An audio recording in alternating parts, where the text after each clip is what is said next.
الحاضر هو أنه أدب حاضر دائما معنا، وأن هو لا يموت. قرأناه اليوم، قرأناه بالأمس، قرأناه في الغد، فهو أدب دائما بيفرض وجوده وحاضر دائما.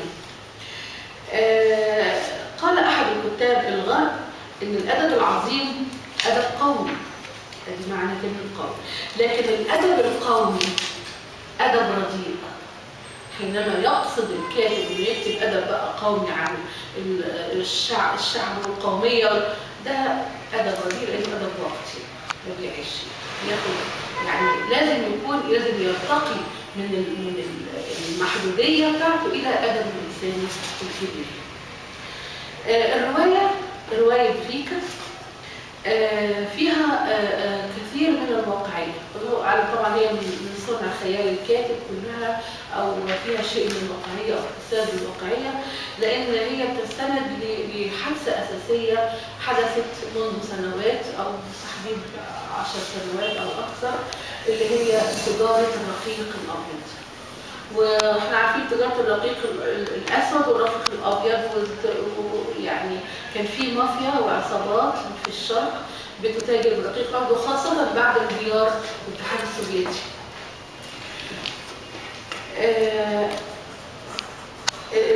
الواقعية اللي مسها الكاتب في هذه الرواية، طبعا لا أقصد هو بيحاكي الواقع، ولكن أنا أقصد واقعية التصوير. الواقعية كما قال لنا الأديب الإنجليزي اتش شارلتون إن هي واقعية التصوير لا تصوير الواقع. الواقعية اللي قصدها واقعية التصوير مش تصوير الواقع، مش دي الواقعية. هي وزي ما قلت تولستوي بيفرض نفسه في جلستنا، تشبه إلى حد كبير قصص تولستوي. فكلا الكاتبين مجدي حليم وتولستوي فكلاهما بيترك في النفس انطباعا عن ان الادب اللي بيكتبه هذا ادب مكتمل ليس فيه اي نقص. تولستوي كان اديب بيحترم فنه وبيحترم ادبه، وبيعتبر ان الادب بيعوض عن الشعور الديني او مساوي الشعور الديني. وكان من ضمن المؤمنين تولستوي الناقد الانجليزي ارنولد بيقول ان اسمى انجازات الفن هي بتشبه العقيده المسيحيه. يعني اذا الادب عند تولستوي بيرقى الى مستوى القداسه او بيقدسه، وهذا ما لاحظته في قصتنا فيكا.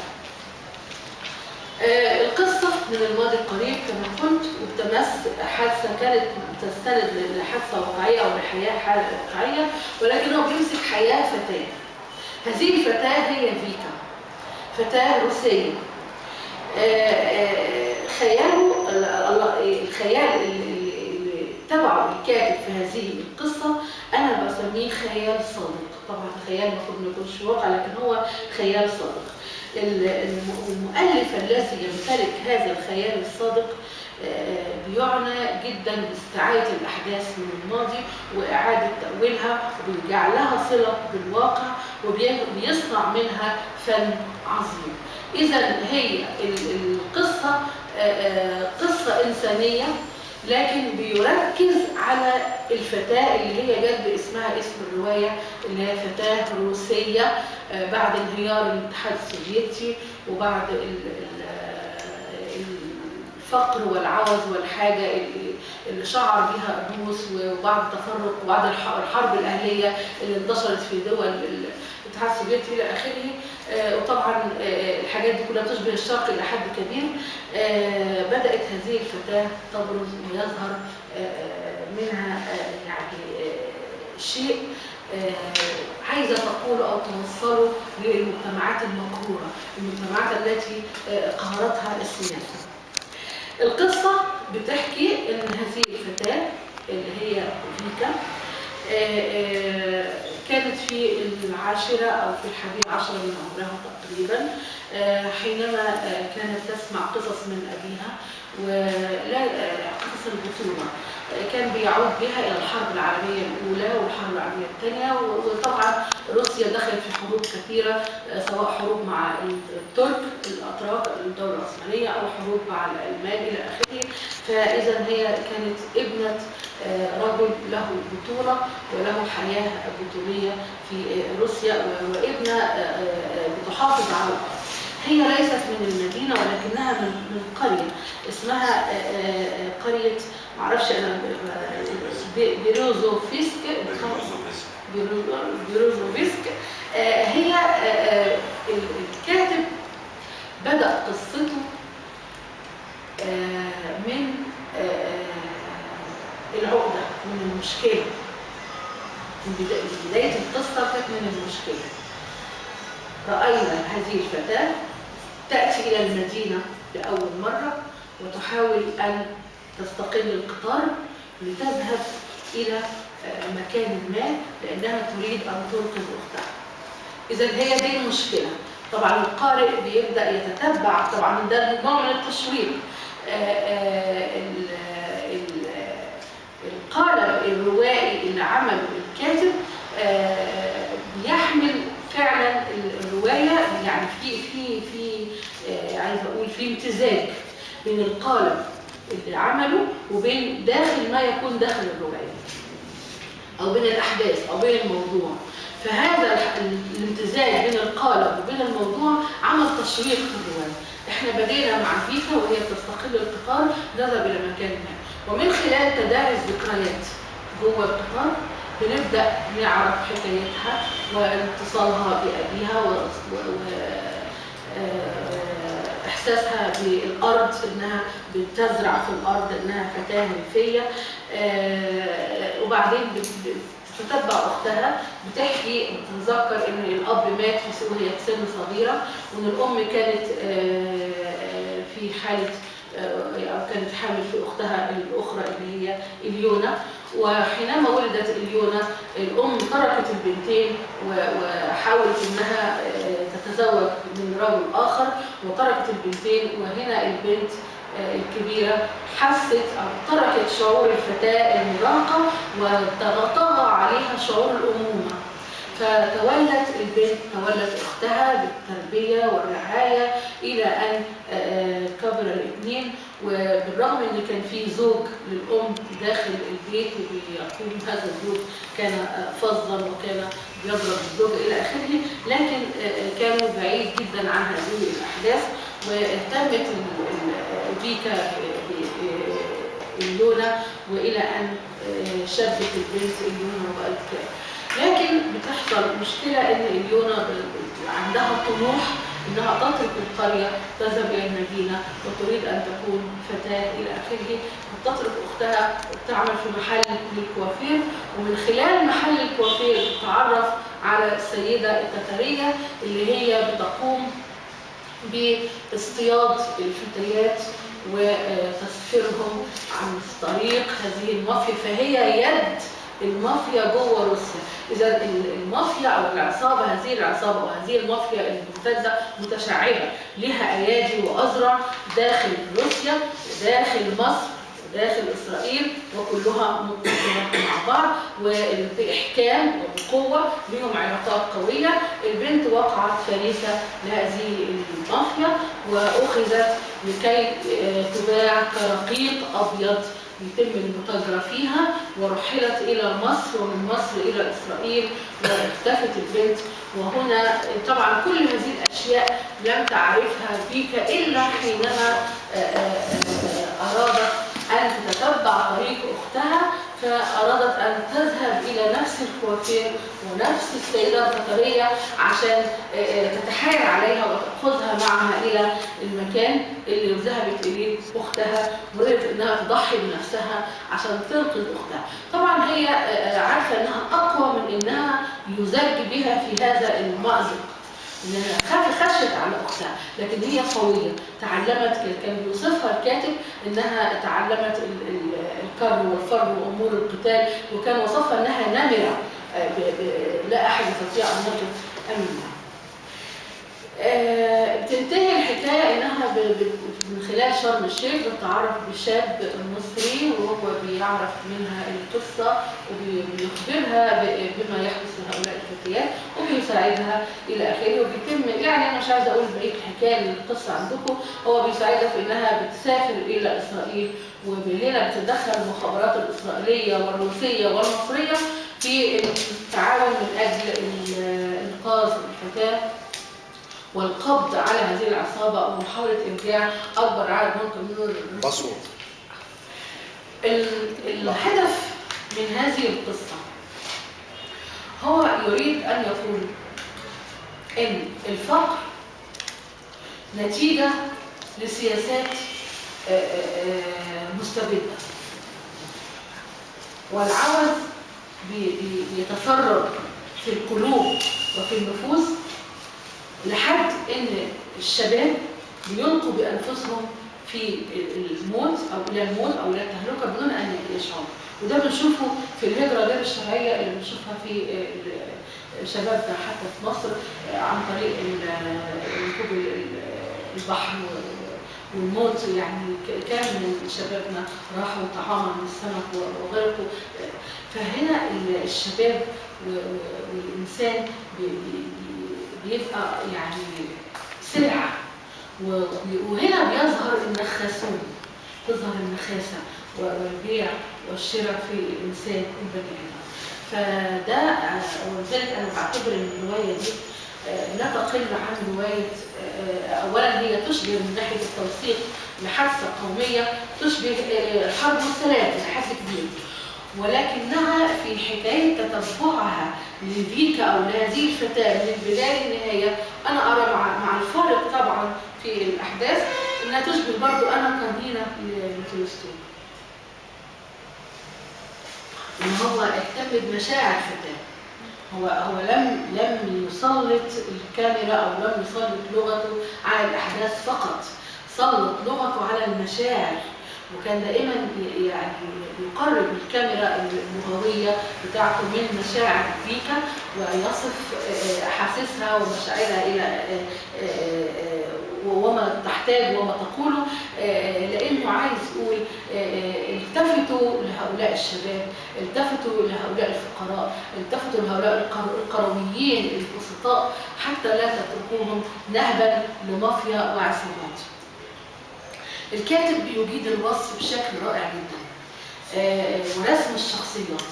يعني شخصية نجد مثلا شخصية الأم ألمح مجرد تلميح، هو لم يسهب في وصف شخصية الأم، ولكن لمجرد تلميح بسيط لما فعلته الأم بحادثتين بشيئين، هذا التلميح جعلنا نعرف كل هذه الشخصية وصفاتها وانطباعها. شخصية معقدة شجرية التعقيد. الشخصية الأخرى اللي وصفها بوصف جميل جدا بس هو كان وصف جسدي أكثر منه نفسي، وصف زوج الأم الذي تحول إلى وحش، وكان بيضرب الأم وكان سكير إلى آخره. كان بيجيد الوصف وعنده بساطة جدا في اللغة بتاعته فيها بيمتلكها وبيقدر يطوعها بهذا الوصف البسيط. فقوة رسم الشخصيات عنده بصراحة تنبئ إن هو كاتب يمتلك أدوات جيدة. الشخصية اللي أجاد رسمها بقى إن هو سلط عليها الأضواء شخصية فيكا في المشاعر، في الأحاسيس، حتى في ترددها وهي تطأ قدمها. يعني حتى وصف دقيق وهي تخرج قدمها من التاكس وهي خارجة إلى المدينة. مشهد أول مشهد قدم طأت الأرض والقدم الأخرى مترددة لا تريد أن مدينة. كان مشهد رائع. هو اكتفى ان هو يعني يظهر لنا بلغة بصرية هذا المشهد كي نستطيع ان نتعرف على فيكا وما بداخلها واحاسيسها وما تحس به وهي بتطأ قدمها المدينة لأول مرة. وبالرغم من ذلك كان عندها عزيمة أهل الريف القوية التي لا تقهر حتى تسترد شرفها تسترد عرضها واختها التي ذهبت ولم تشعر ان اختها تحتاج لمساعده، بالرغم انها لا تملك، يعني هي ضعيفه لكن في نفس الوقت قويه الممتلكه. فهي الشخصيه دي رسمها باتقان بعبقريه الحقيقه. ولما نقرا في القصه بعض المشاهد برسمت الشخصيه وبعض المواقف، حتى لما احبت رفيق. وانا بعتبر ان كلمه رفيق، اختار الرجل رفيق روسيا، هو الرفيق الكلمه الشيوعيه، الرفيق الشيوعي مش كده، كان اختيار موفق، انه عايز يقول ما زال في بقيه من الاتجاه الشيوعي والماركسي في روسيا، فهو اسمه رفيق، هو مجرد هو رفيق. فهي بيلعب على الرمزيه كمان في هذا الامر، يعني فتاة روسيا والرفيق والى اخره. فانا عايزه اقول ان هو لما خلى فيكا احبت هذا الرجل ووصفت مشاعرها، لخص لنا العقده كلها حينما دخلت في حب وليد. قال عنه حب وليد، اتولد حب جديد، هي ذاهبه لعمل شيء لكن اتولد في قلبها حب، فاصبحت محتاره كانه ابن ولد لها، ماذا تفعل له بهذا الابن؟ فهذا الحب الوليد احتارت ماذا تفعل به. فهنا بدأ يوصف إحساسها بالحب بشكل رائع، ومش هو اللي وصفه، هو تركها يعني تتحرك وتتكلم وتتقابل معه وتنظر، حتى العينان، عينيها وهي بترقب رفيق وهو يدخل إلى المطعم وهو يأتي إلى حمام السباحة، عينيها وهي بترقب هذا الأمر جعلنا نشعر ان هذه الفتاة فتاة عميقة، شخصية معقدة، شخصية مكثفة.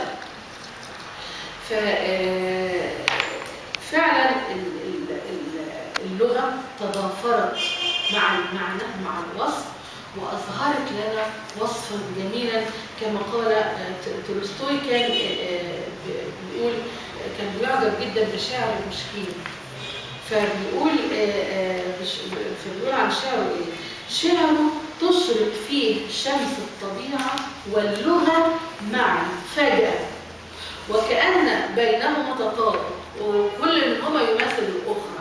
هذا ما رأيته في وصفه لمشاعر فيكا وأحاسيسها وشخصيتها، يعني في اندمجت أو امتزجت اللغة بالوصف بالطبيعة عنده. فاللغة كانت مساعدة جدا في هذا الوصف. برضو في حاجة برضو عايز أقولها، إن هو لكل كاتب له شخصية في وصف الشيء. يعني أنا خرجت بانطباع لا ينسى أو لا أستطيع أن أنساه من هذه الرواية بشخصية فيكا اللي أثرت فيها جدا، وشخصية رفيق، وشخصية البلد نفسها، القرية.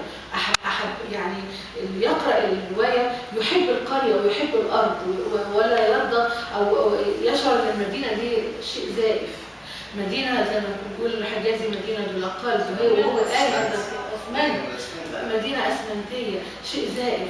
فلا بد لازم الإنسان يكون مرتبط بالأرض. عنده قدرة كمان على وصف المكان. وصف المكان هو لا يكفي أن يكون عنده جغرافيا في المكان فحسب، لا، ده عنده إحساس بالمشهد العام. ودي هنلاقيها فين؟ في وصفه لدهاليز وطرق الصحراء عبر الحدود.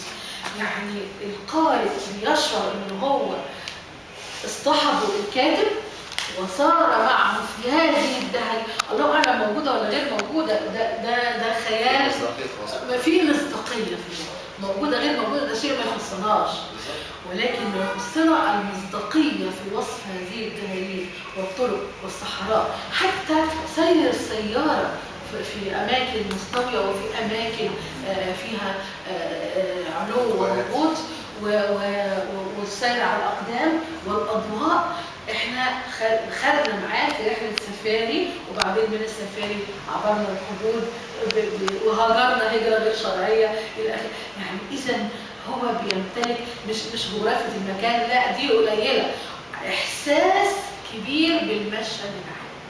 بيمتلك كان بيقول من جوي ان الكاتب الحقيقي اللي هو لا يكفيه فقط ان يمتلك جغرافيه المكان، وانما يكون عنده احساس قوي في جسده بالمشهد العام لما يصفه.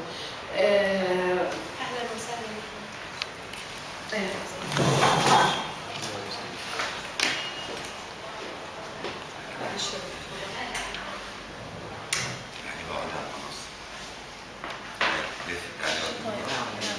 يعني لا لف هي ضيقه بس لا الثاني مش هيفتح الباب ده. لا هنا يعني فيها تستحمل فيها. لا